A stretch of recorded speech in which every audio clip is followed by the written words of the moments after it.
these goods and services hold a certain use value, or what we also call utility, for the end consumers. Only when the farmer is willing to accept milk from you, only then will he give you some wheat. Now, as a farmer, as an ironsmith, as a cobbler, as a carpenter, as a goldsmith, you do not have to think of your produce and the value of other items in terms of your produce. This business will produce some goods and services, and he will be selling these goods and services and getting some paper currency back. Now tomorrow, if you go to SBI and ask of it that give me my cash back, or I need some amount of cash back, will SBI have the amount of cash to give it to you? The answer is certainly a no, which is where the requirement for reserves comes in. Banks promise to repurchase these securities from the RBI at a future date and at a future price. Hello and good evening. My name is Ranjan Kaul, and this is yet another lecture in our series on NCERT or PW Only IS English. Today's lecture will be about money and banking. Let's begin. Now firstly, let's try and understand what money essentially means. We began our discussion on economics from the roles of various economic agents. For example, the most important of them all will be producers and consumers. The task of producers is to engage in the production of goods and services. These goods and services hold a certain use value, or what we also call utility, for the end consumers. Now, in the production of goods and services, there are many factors of production which are required. The entrepreneur, the business owner, has taken so much effort to create these goods and services. And these goods and services will satiate one or the other use cases for the end consumers. So these producers will give these goods and services to these consumers, provided the consumers also give something back which holds some value for the producers.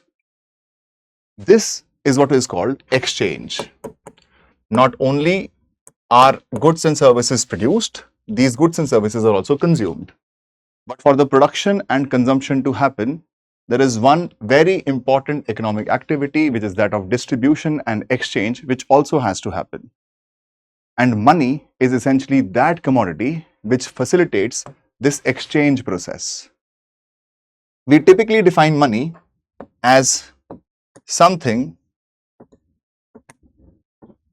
which is commonly accepted as a means of payment.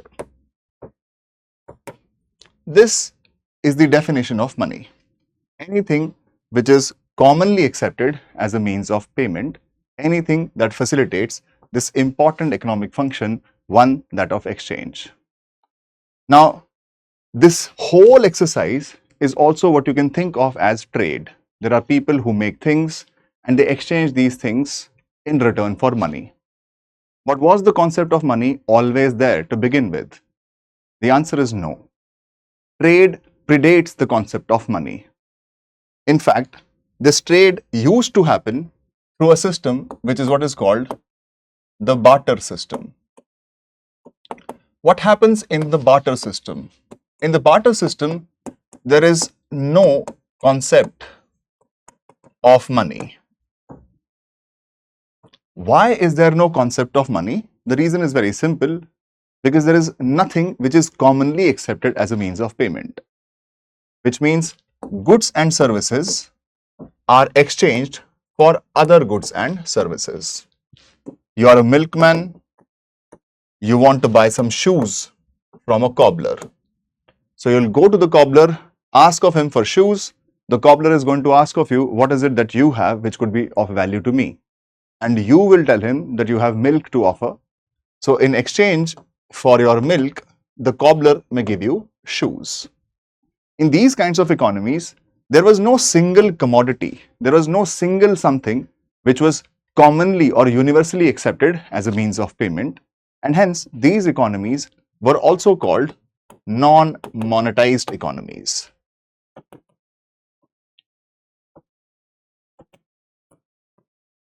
Now, the barter system presented several problems, the first of which is what is called the problem of double coincidence of wants. What is the problem of double coincidence of wants? Double coincidence of wants simply means that it's a coincidence that what I want is with you and what you want is with me. For instance, in our previous example, we said that if there is a milkman and he wants to buy some shoes from a cobbler, the cobbler has shoes that the milkman wants, and the milkman has milk that the cobbler wants.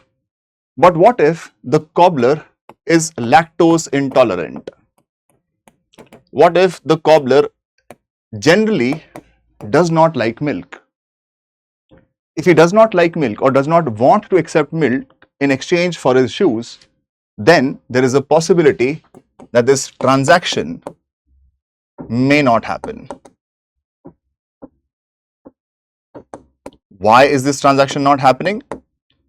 Because sure, the cobbler has shoes that you want, but what you have, the cobbler does not want. One possibility is that this transaction may just not happen. The other possibility is you may ask this cobbler, what is it that you would want? And let's say the cobbler tells you that I would like some wheat.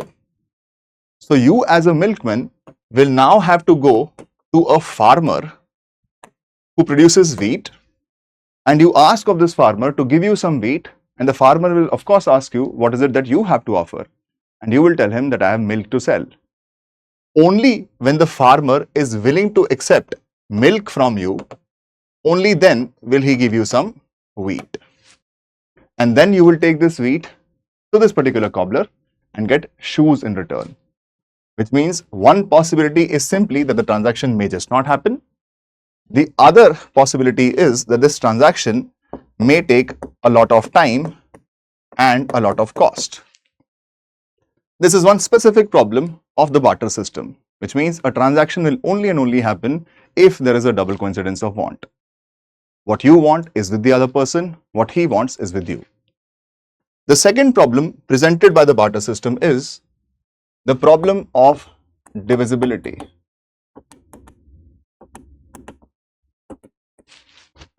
What if you wanted one pair of shoes, but the cobbler has two pairs of shoes remaining and he wants to sell them both to you? You ask of him that how much is the price for these shoes, and the cobbler tells you, I will take 3 goats in exchange for these 2 pairs of shoes. Now you are a goat herder.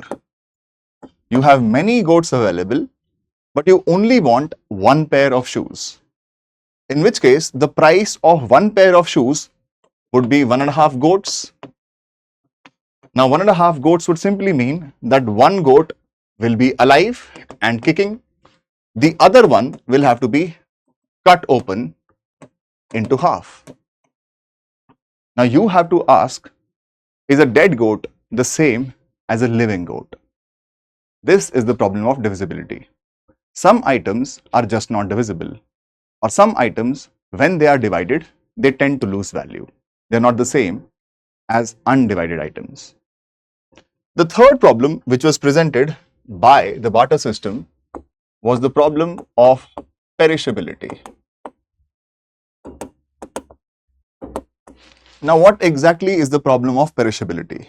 The problem of perishability is that some goods are perishable in nature. For example, as a farmer, your entire wealth is the production of the crop that you produce. Let's say you are a wheat farmer. The wheat is not going to stay with you forever. Now, this wheat is going to last you probably a year, maybe 2 years, but it is definitely going to start decomposing thereafter. Which means that the stock of something which was valuable to you, and wheat is going to be valuable for everyone. People will accept wheat in exchange for what they produce, but they also understand that this wheat is not going to stay with them forever. That means they will have to quickly consume it. And if they don't, this wheat is going to rot, which means that those items, those goods which are perishable in nature, these items are going to lose value over time. One more problem which was presented by the barter system is the problem of what is called valuation. Now, what is the problem of valuation? The problem of valuation is very simple. In any economy which is based on the barter system, there are different kinds of goods and services which are produced. There are farmers, there are cobblers, there are ironsmiths, there are carpenters, there are jewelers. There are numerous things which are produced in an economy. From the perspective of a farmer, let's say he produces wheat. He will think of all the other goods and services and their value in terms of wheat, because this is the only thing that he has to offer if he has to get other goods and services. He will think of the prices of shoes in terms of wheat. He will think of the prices of iron gates in terms of wheat. He will think of the prices of a gold chain in terms of wheat. He will think of the prices of furniture in terms of wheat. Similarly, the cobbler will have to think of the prices of every other item, wheat, gold chains, tables, iron gates in terms of their produce, which is shoes. The ironsmith will think of the prices of all other goods and services in terms of what he produces, which means that in these economies, there were too many exchange rates.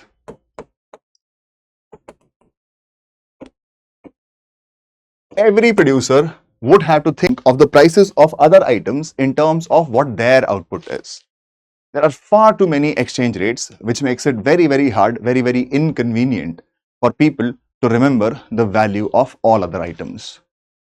These four problems were standard problems created by the barter system. Once again, for a revision purposes, the first problem is the problem of double coincidence of wants. The second problem is the problem of perishability. The third problem is the problem of divisibility. And the fourth problem is the problem of valuation. These were the problems presented by the barter system. And hence, from the barter system, economies evolved to accept a commodity which could solve all of these problems. That means economies had to come up with one or the other commodity which could solve these problems presented by the barter system.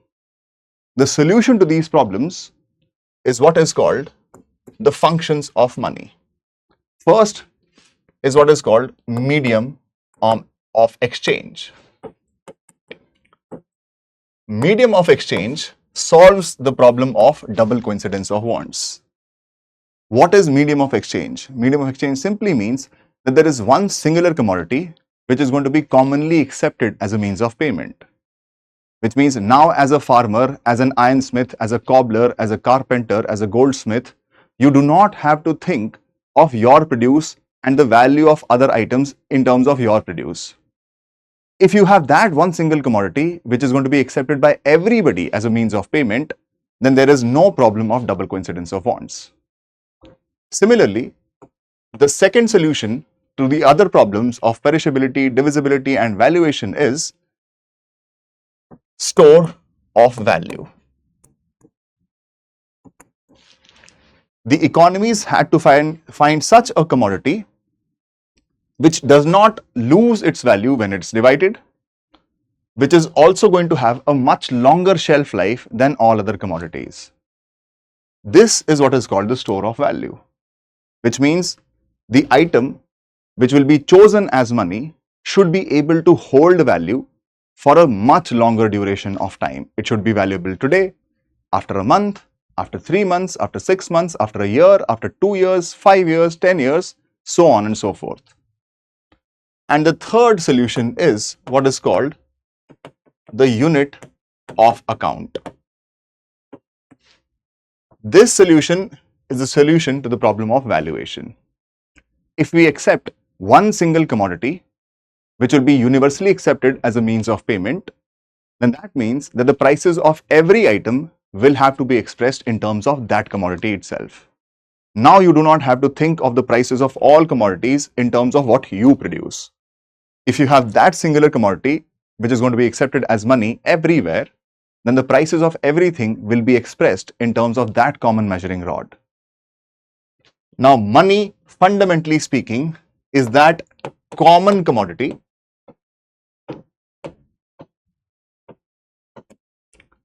which serves these three functions. This is what is called the functions of money. And the functions of money are nothing but the solution to the problems presented by the barter system. Money is that one common commodity which will have these three functions. It will be a universal medium of exchange. That means it will be commonly accepted as a means of payment for all other goods and services. It will hold value for you across time. And it will also be a unit of account, meaning that the prices of every other item will be expressed in terms of money. This common commodity is what we call money. And economies evolved from barter system, a type of non-monetized economy, to what is called monetized economies. Now, monetized economies started from what is called commodity money, where multiple commodities such as salt, such as grains of sand, food grains, etc., they were accepted as money, which means that in an economy where sand is money, the prices of everything will be expressed in terms of sand. And if you have sand, nobody will stop you from paying for their goods and services in terms of sand. This is that common commodity which is going to be accepted as a medium of exchange. Sand is going to be valuable today, sand is going to be valuable after a month, after 3 months, after 10 months, after a year. And the prices of every item will be expressed in terms of sand. This became money to begin with. This is what is called commodity money. From commodity money, economies moved to metallic money, where numerous metals were selected as money. The most common of these metals, which eventually came to be accepted across the world, is bullion, more specifically gold. Now, gold serving as money would mean what? That gold will perform all the three functions which are necessary. Gold will be the medium of exchange. That means you can buy every other item by paying in terms of gold coins. Similarly, gold will be the unit of account, which means the prices of every other item will be expressed in terms of gold. And third is that gold would be the store of value. Since gold has value today, it will have value tomorrow, it will have value 3 months down the line, 5 months down the line, a year down the line, 5 years down the line, 10 years down the line. Gold becomes money. Now, this gold used to be minted by goldsmiths. The task was to mint gold coins. And since gold is accepted as money, quite obviously, gold will be very valuable. That means in an economy where gold is accepted as money, obviously gold is going to hold a lot of value, a lot of importance. This has to be kept safe. As they would mint these gold coins, they would also offer what is called vault services. They will have these big vaults where you could keep your gold safe. Now, in these economies, there were many people who started using gold coins as money. And now, since they wanted to keep their gold coins safe, what they would do is that they would take these gold coins to the goldsmith and the goldsmith against these gold coins would give them something which is called a depository receipt. Many people who are now using gold coins to pay for other goods and services, they also get paid in terms of gold coins. They want to keep these gold coins safe. So you can keep them safe in your house, but your house is not going to be the most safe of all places. So you're going to be taking your excess gold coins to the goldsmith. You deposit your gold coins and the goldsmith is going to issue you a depository receipt. Now in these economies, very soon people realized that if they have to buy goods and services from others, they have to pay in terms of gold coins. That means they will take these depository receipts to the goldsmith, redeem these depository receipts, get their gold coins back, take their gold coins to another person, buy goods and services from them. Now this person has received these gold coins. What is this person going to do? He's going to go to the goldsmith, give these excess gold coins, and in return get depository receipts in exchange. Very soon did they realize that it is quite a cumbersome process, that every time I have to go to the goldsmith, I have to deposit my depository receipt, I have to ask them to help me redeem it. The goldsmith is going to redeem my gold coins. So he's going to accept my depository receipt, he's going to give me gold coins in exchange. I will take these gold coins to another person, I will give them gold coins, get their goods and services. This person has now received these gold coins, he will go back to the goldsmith, deposit it and get a depository receipt in exchange. Now, this is quite a cumbersome process. Why can't I go to the other person and instead of giving them gold coins, why can't I simply give him a depository receipt? So long as this person believes that this depository receipts is a valid claim on the gold kept with the goldsmith, and the goldsmith is not going to deny this person gold coins if he produces this depository receipt to the goldsmith, this person should have absolutely no problem in accepting depository receipts as money.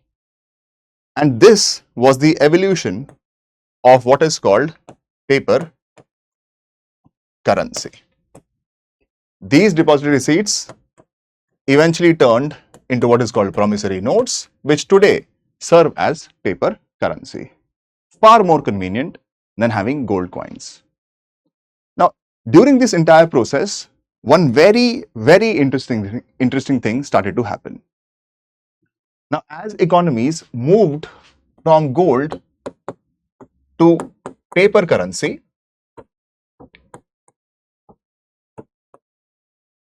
goldsmiths witnessed that there is something which is happening, which is that people's requirement for gold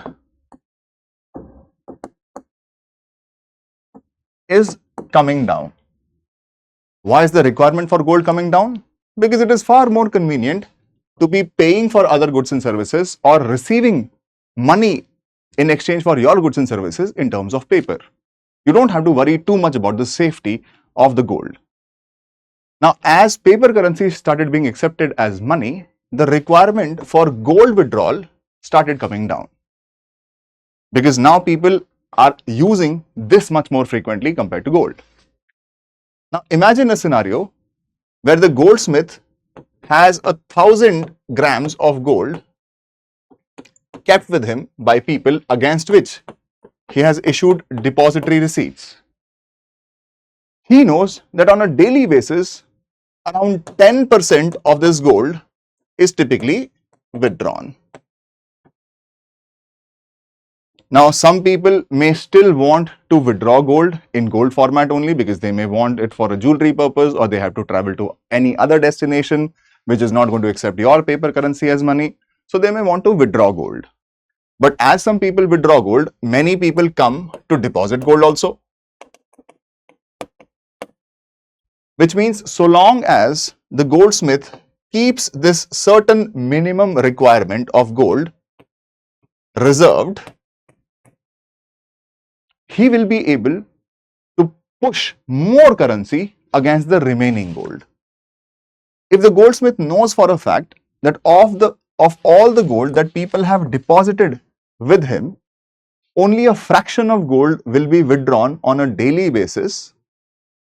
Now, if I keep this fraction separately as a reserve, this would mean that the remaining 90% of gold is kept idly with me. and since it is kept idly with me, can I issue new paper currency against it? Of course I can, because I know for a fact that 10% gold is normally withdrawn. So if I have 1000 grams of gold kept with me, if I keep 100 grams of this gold separately as reserves, the remaining 900 grams of gold, I can print more paper currency against and offer this paper notes as loans to other people. Now this loan may be taken by a person 1. He will use this money to set up a business. This business will produce some goods and services, and he will be selling these goods and services and getting some paper currency back. He is going to be earning some income. From this income, he will be paying back my loan alongside some interest payment. Now this was a really good business for the goldsmith, so long as he knew that some part of the gold which is normally withdrawn in the form of gold itself, so long as I maintain this as reserves, I can print extra currency against the remaining gold which is lying idly with me. Now imagine a circumstance where one paper currency note is backed by 2 grams of gold. Imagine that this is a circumstance where the goldsmith issues paper currency and 1 unit of paper currency is represented by 2 grams of gold, or you can say 2 grams of gold are represented by 1 unit of this paper currency, which means every paper note, 1 unit of this will be backed by 2 grams of gold. If the goldsmith has 1000 grams of gold kept with him, this would mean that he has printed 500 of these promissory notes. Now he knows for a fact that only 10% of these people, that means people are going to come, 50 promissory notes are going to come back to me, right, and they would want to withdraw gold against it. That means I have to keep only and only 100 grams of the gold with me in the gold format to maintain the withdrawal requirements of people. The remaining 900 grams of gold, 90%, 900 grams is kept idly with me. And against this 900 grams of gold, I can print new paper notes. Since each paper note is backed by 2 grams of gold, I can print 450 new paper notes. I will issue them as loans to people. They will set up their businesses. They will make goods and services. They will sell these goods and services. They will get some incomes, some profits. They will pay me back my loan alongside some interest payment. Now, in this economy, can you clearly see that one paper note was to be backed by 2 grams of gold. The amount of gold kept with the goldsmith is 1000 grams only. That means in the beginning, he had published only and only 500 notes. But as he discovered this mechanism, he has now in addition printed 450 grams of notes extra, 450 paper notes extra. That means in this economy, the total notes issued are 500 plus 450. 950 paper notes have been published, have been printed. These idly should have been backed by 1900 grams of gold, but the amount of gold kept with the goldsmith is only and only 1000 grams. This 450 notes, these notes have been created out of thin air. That means there is no gold which is backing these notes, and the system is going to work just as fine. This currency has now been created. It's been created out of thin air. This is what is called money creation. And technically, this money creation is happening because of issuance of loans or issuance of credit.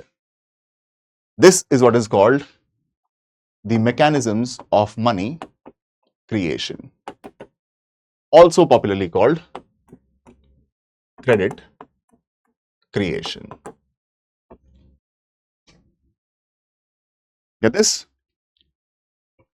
Now, if there is credit creation which is going to happen in a certain economy, in this economy, the money supply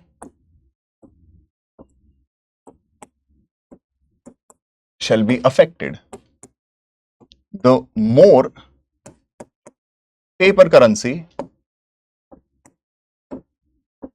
you print, more will be the money supply and vice versa.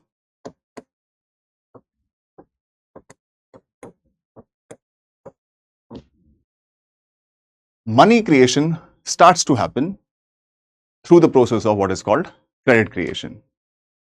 The more credit you create, the more there will be money supply in the economy. The more currency you print, the more will be the money supply in the same economy. Now let us try and understand what money supply essentially means. What really is money supply?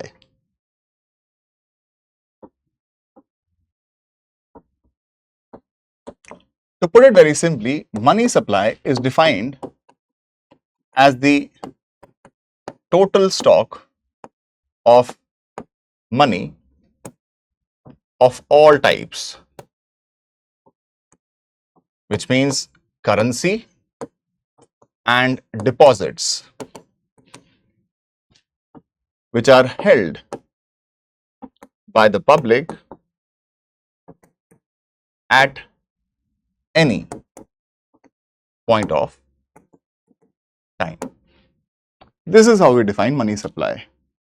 Money supply is nothing, it is the total stock of all types of money, meaning currency as well as deposits, held by the public at any given point in time.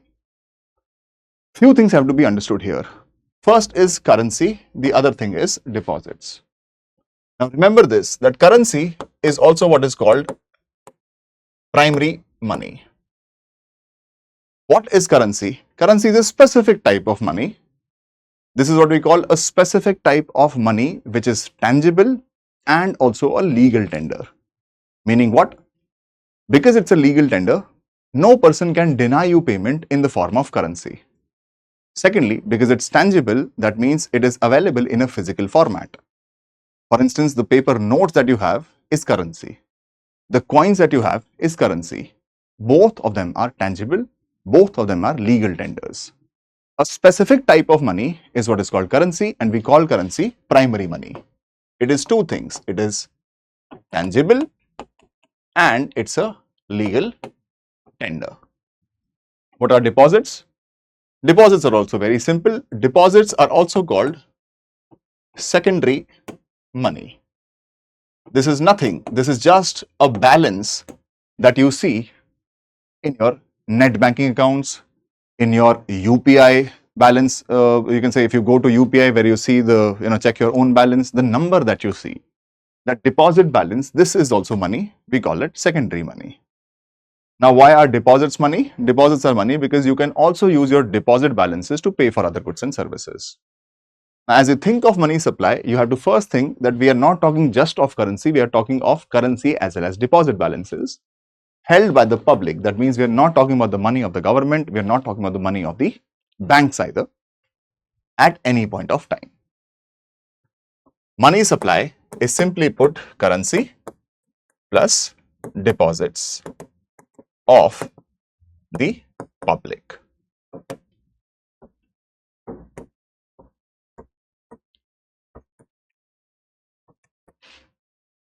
There are four monetary aggregates that we have to look at, which is also called the concepts of money supply, the aggregates of money supply. Four aggregates we have to know. One is called M1, M2, M3 and M4. What is M1? M1 is very simply put the currency of the people plus the demand deposits that they hold in the banks. This is C. C stands for currency held by the public. What is DD? DD, you will say net demand deposits with banks. When we say net demand deposits with banks, which simply means that we are only speaking of the demand deposits held by the people with the banks. We are not talking about the deposits that other banks hold with a certain bank or the government holds with a certain bank. We are only and only talking of the deposits, demand deposits held by the people with the banks. What is M2? M2 will be M1 plus net, you would say not net, you would say deposits, M1 plus demand deposits held by the people with post office banks. M3 will be M1 plus net time deposits with banks, and M4 will be M3 plus total deposits with post office banks excluding National Savings Certificates, Kisan Vikas Patras, etc. There are 4 aggregates of money supply which have to be kept in mind all the time. First is called M1. M1 is simply going to be currency held by the people at any given point in time, plus their money which they are holding in the form of demand deposits with the banks. Now, when you speak of demand deposits, what are demand deposits? Demand deposits are a type of demand liability on the banks, which means this is your money and the bank is liable to pay you your money on demand. For instance, current accounts that you hold with the banks is an example of demand deposits, which means it is your money. Whenever you want to withdraw this money, the bank cannot apply any restrictions on you. Savings accounts that you keep with the banks is an example of demand deposits. The bank is liable to pay you your money back on demand. Here we are only talking of net demand deposits of banks, which simply means that the demand deposits which people hold with the banks in the country. The second one is called M2. M2 is M1, that means currency of the people, their demand deposits with the banks, plus their demand deposits that they hold with PO banks. You have to remember, PO banks are very different from commercial banks and other types of banks in the country. PO banks are in essence banks created by leveraging the infrastructure of post offices in the country. They do not issue any loans. This is one way that the government directly borrows from the people. From your perspective, you will see that you have opened a deposit with the PO bank or with the post office, but this money will directly be lent to who? To the government. Any interest earned on the post office banks, the government has to give you. Third one is called M3. M3 is M1 plus net time deposits with the banks. When we say net, it simply means we are not talking of all time deposits with the banks in the country. We are only talking about such term deposits, time deposits, what is also called fixed deposits, that people hold with the banks, not interbank deposits, not government's deposits with the banks. And M4 will include M3 plus all deposits held with who? With the PO banks. The first two are also what we call narrow money, and the next two are also what we call broad money. And the most commonly used indicators of money supply are M1 and M3. In fact, the most commonly used is M3. This has to be first understood. The next thing you have to know is what is called reserve money, also called high powered money, also called monetary base. This is denoted by M0. Now, mind you, M0 is very different from money supply, because what is M0?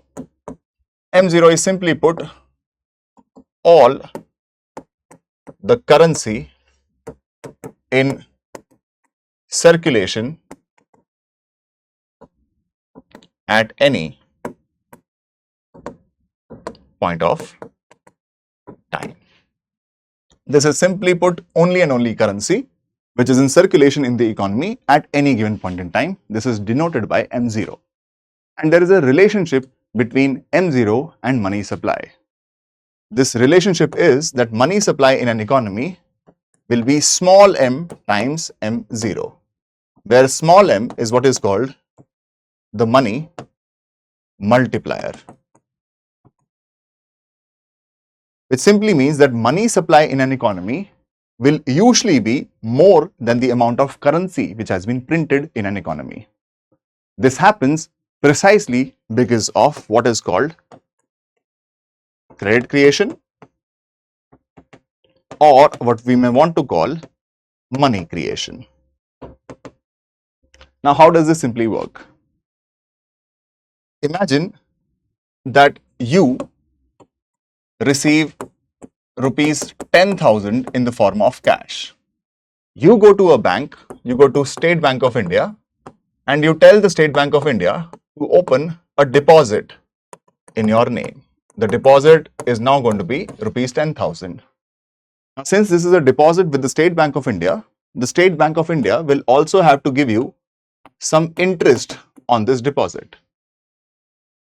Now, this interest State Bank of India shall have to earn. How will it earn this interest? State Bank of India will create loans from this money. But imagine if State Bank of India creates a loan worth rupees 10,000 and gives it to another person, person 1. What if this person comes and withdraws all of this 10,000 rupees in the form of cash? Now, tomorrow, if you go to SBI and ask of it that give me my cash back, or I need some amount of cash back, will SBI have the amount of cash to give it to you? The answer is certainly a no, which is where the requirement for reserves comes in. The central bank of an economy, in our case the Reserve Bank of India, RBI mandates that banks have to maintain what is called reserves. Now, what are essentially these? It simply means RBI mandates that all banks in the country, every time they open a deposit, a small portion of this deposit shall have to be maintained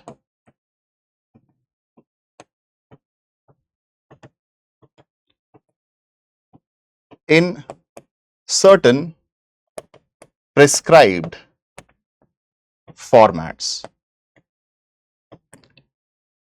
For example, one format is cash.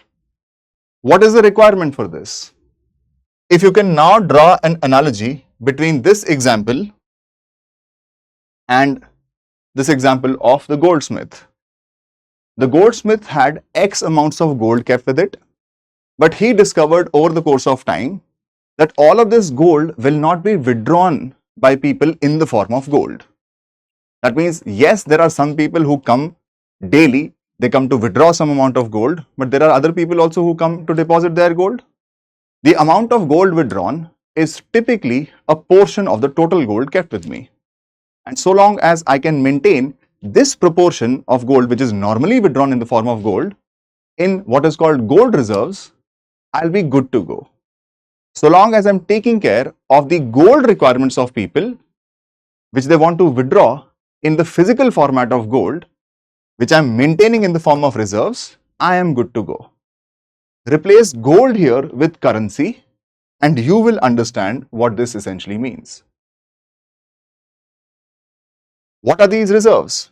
Every time some person puts currency in a bank and opens a deposit in his name, now some part of his deposit will have to be maintained in the form of some prescribed formats. One of those is cash. This has to be maintained in the form of cash reserves. Why? Because this person may come back tomorrow and may want to withdraw cash. And if he comes to withdraw cash, the bank has to have sufficient liquidity to cover for that withdrawal requirement. Which is why RBI is typically going to mandate all banks that every time they open a deposit, a portion of this deposit has to be maintained in the form of reserves. For the sake of our simplicity, let us just say that the reserves which have to be maintained is in the form of cash. This has to happen for every account that they create, including the loans. Now see how things are going to work. If you look at SBI's balance sheet, on the side of liabilities and on the side of assets, let us say that the reserve deposit ratio is 10%, which means that RBI is mandating all banks that every time they create a deposit, they have to maintain 10% of this deposit in the form of, let's say, cash. Now, you gave to RBI cash worth rupees 10,000. Out of this cash, RBI created a deposit 1 of rupees 10,000, which is a liability on SBI. SBI will have to earn an interest on it and also pay it back. Now, against this deposit, 10% has to be maintained in the form of cash. This we will call required reserves. The remaining we will call excess reserves. That means since a new deposit has been created, D1, I will write deposits here and I will write total deposits here. In the first step, first deposit has been created worth rupees 10,000, which led to an increase in the cash kept with SBI by 10,000 rupees. Now, against this deposit, 10% has to be maintained in the form of cash. That means 1,000 out of this has to be maintained in the form of cash, and this cash has to be kept with the RBI. And this means that out of this 10,000, 9,000 is the excess reserve. Now, this 9,000 is the amount of loan that SBI can create. If it manages to find another borrower who wants to borrow 9,000 rupees, then it is going to create a loan in the name of that borrower, and the loan will also be a deposit. It's going to create a deposit in the name of that borrower and put this number 9,000 rupees in his deposit balance. Which means in the first step, total deposits increased by 10,000 rupees. In the second step, now there are two deposits here. The total deposits will increase to 19,000. Now, since this is also a deposit, 10% of 9,000 rupees, which is 900 rupees, will also have to be maintained with RBI in the form of cash. Which means in the first step, 1,000, which was 10% of this. In the second step, 10% of this plus 10% of this. That will be 1.9 thousand will be required to be kept with RBI in the form of cash, meaning that you will have only 8.1 thousand as excess reserves. If State Bank of India manages to find another borrower who is willing to get another loan of 8.1 thousand rupees, it is going to create another deposit in the name of that borrower, give him a loan of 8.1 thousand rupees, taking the total deposits to 27.1 thousand, and 10% of 27.1 thousand, or you can say 10% of D1 plus D2 plus D3, which is 2.71 thousand rupees, now will have to be kept with RBI, leaving this bank to only have 7.29 thousand as excess cash. Now, this process is going to continue to happen till all the cash which had increased because somebody had put a deposit in here, till all of that will have to be maintained with the RBI in the form of cash, meaning that the excess reserves have become zero. This process is going to continue to happen. The bank is going to create more and more loans, and eventually the total deposits will reach a certain number. What will the maximum number be? The maximum number V will be 1 upon RDR times. The value of money multiplier will be 1 upon reserve deposit ratio. This would mean small m would be 1 upon 10%. This would be 10 times, which means the initial deposit was 10,000 rupees. The process will stop when the total deposits reach to 1 lakh rupees. This was the M0 component. Somebody had earned 10,000 rupees as cash, deposited this 10,000 rupees with SBI, and SBI created loans worth how much? These loans will be 1 lakh rupees minus the initial 10,000, 90,000 rupees of credit or loans that SBI created against the deposit of 10,000 rupees. That means M0 is 10,000, MS money supply is 1 lakh. Out of this 1 lakh, only 10,000 is the cash kept with SBI. The remaining 90,000 is in the form of deposit balances, which means money supply MS is money multiplier times M0. Money multiplier in this case is 10, M0 was 10,000, that means money supply will be rupees 1 lakh. This entire thing is what is called monetary expansion. You have witnessed money supply in the economy increasing. And why is money supply in the economy increasing? Because banks are engaging in the process of credit creation. Now, the problem here is that if money supply increases too much or decreases too much in relation with the demand of money. The demand of money comes from three particular purposes. First is what is called transaction motivation, which means we require to keep cash with us. Why? Because we want to spend this cash, buy other goods and services.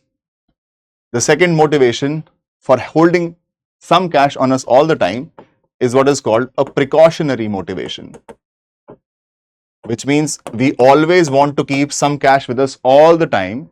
Why? Because anything unforeseen can happen. And what if we do not have cash for that unforeseen circumstance? You may break a leg, you may have to get to the hospital. There are many unforeseen things that can happen for which we have to always be prepared. So we typically tend to keep some money with us for precautionary purposes. And the third one is called speculative purposes, which means that I will keep some liquidity on me depending upon the interest rates. If I believe that the interest rates banks are promising me are going to increase in the future, then why would I park my money with the bank for a lesser rate of return? This is called speculative motivation. Three motivations create the demand for liquidity. That means create a demand for cash. Now, depending upon how much is the requirement for cash, how much is the demand for cash, money supply can be more, money supply can be less. If money supply increases and increases too much compared to the demand for money, what will happen? This is going to create inflation. And inflation means that the purchasing power of this currency is going to reduce. More money chasing fewer goods and services. Almost everybody in the economy has money, but the amount of goods and services are limited. The prices of these goods and services is going to climb up because of price competition amongst the people who hold the money. They want to buy these goods and services. That is called inflation. And inflation means what? That the purchasing power of your money is reducing. Something that used to cost 1 lakh rupees is today costing 1.5 lakh rupees, which means previously you wanted to have 1 lakh units of your currency to buy that thing. Now you will require 1.5 lakh units of your currency to buy that thing. Essentially meaning what? Essentially meaning that whatever you are holding, the currency, its purchasing power is eroding. And the exact opposite is going to happen if the money supply in the economy reduces or decreases in comparison with the demand for money. This is going to cause deflation. Deflation, to put it very simply, is less money chasing more goods and services, which means these producers who have produced these goods and services are desperate for their goods to be sold off. People do not have as much money. Therefore, the prices of those goods and services are going to reduce. And if the prices reduce, it would mean that the purchasing power of your currency is going to increase. Both inflation and deflation are bad for an economy. Now, to control inflation and deflation, the money supply in an economy is very, very critical. And therefore, we have to have an expert body which decides how much should be the money supply in an economy. That expert body is what we call the central bank of any economy, or which is also called the monetary authority of an economy. In our case, the central bank is the Reserve Bank of India. And Reserve Bank of India at its disposal has what is called monetary policy, through which it influences the money supply in an economy. If the money supply is lesser, the RBI will tweak its monetary policy to increase the money supply. If the money supply is more, the RBI will tweak its monetary policy to reduce the money supply. What are the various tools that it has at its disposal to increase or decrease money supply in an economy? You have something called cash reserve ratio.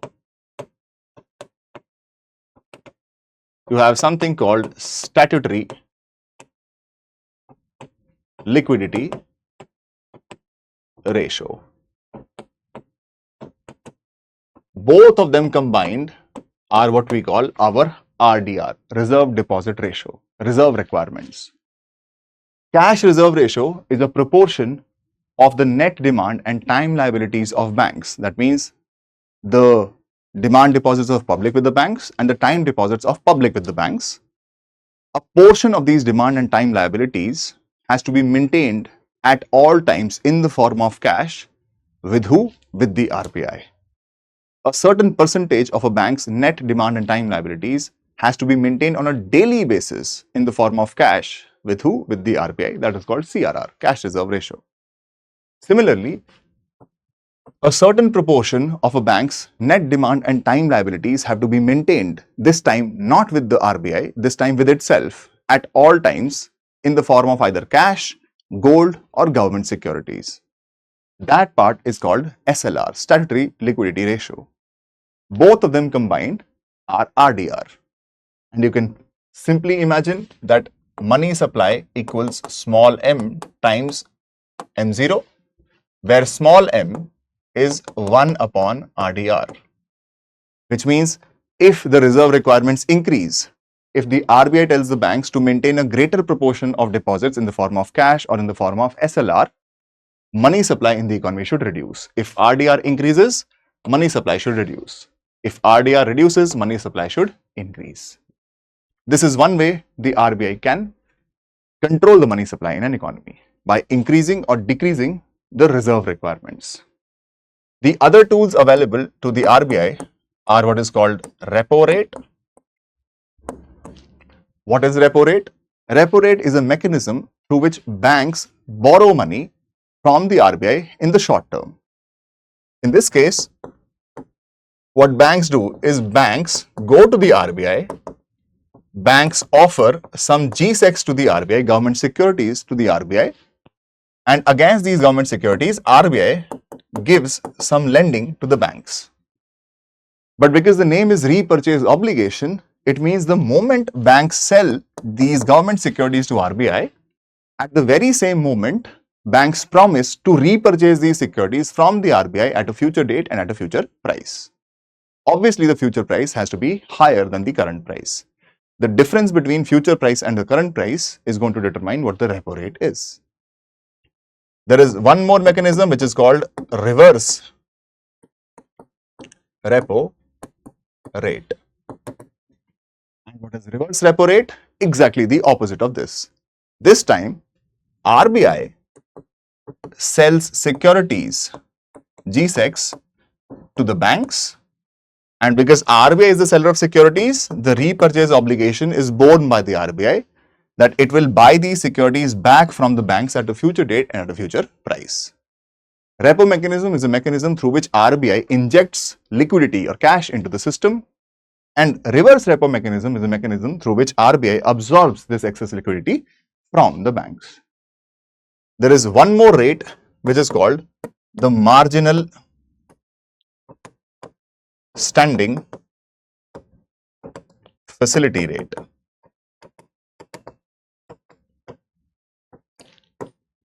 Now, for the banks to borrow money from the RBI for a short term, they have to have some G-Secs. These G-Secs have to be in excess of the G-Secs that they have kept for their SLR requirements. If they use up all the excess G-Secs for repo mechanism, they will have no more G-Secs to offer as a collateral against which RBI can give them some funds. So what the RBI does is, the RBI permits the banks that they can dip into their SLR requirements. If they have maintained statutory liquidity ratio in the form of G-Secs, they can dip into their SLR, take out G-Secs from their SLR requirements and offer it to the RBI, and the RBI is going to give them funds. Now, because SLR and CRR are both mandatory requirements on banks, quite obviously, this time the RBI is also going to charge a certain penalty on the banks for having dipped into their SLR requirements. That penal rate of interest is what is called the MSF rate, the marginal standing facility rate. These are all the quantitative tools which are available with the RBI to control money supply in an economy.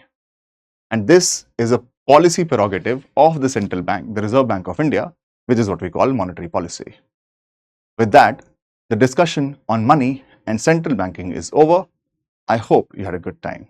The next time we'll take up public finance management, more specifically budget. Thank you. I'll see you again.